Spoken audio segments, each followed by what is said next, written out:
Pensiero del giorno. Mercoledì 4 settembre. Portare la gioia.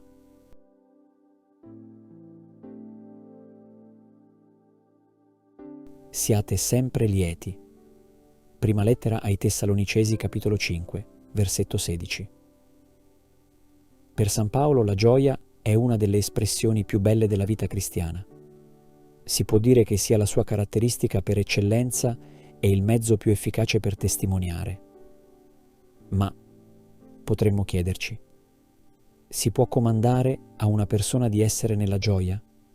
D'altra parte, sappiamo che la vita è piena di problemi e preoccupazioni che non ci permettono di essere sempre gioiosi. Una persona può essere esortata ad accettare in buona fede tutto ciò che accade. Ma la gioia è un'altra cosa. La gioia è un sentimento che nasce spontaneamente dall'anima. Eppure per San Paolo c'è un motivo per cui, nonostante tutte le difficoltà, dobbiamo sempre rimanere nella gioia.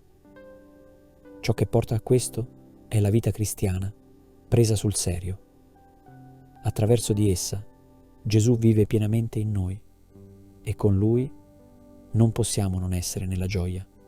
È Lui la fonte della vera gioia, perché dà senso alla nostra vita. C'è quindi un segreto per rimanere sempre nella gioia. Consiste nel guardare Gesù, in modo che risplenda sempre in noi.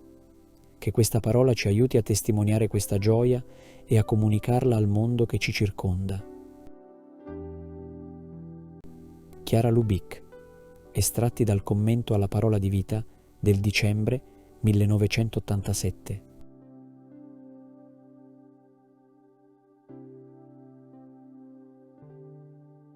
Parola di vita settembre 2024.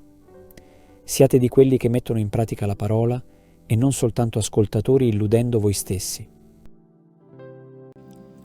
Siamo membri del movimento dei focolari da vari paesi dell'America Latina e dall'Italia.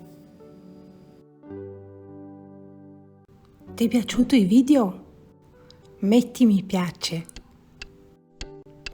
Abbonati al canale. Suona la campana.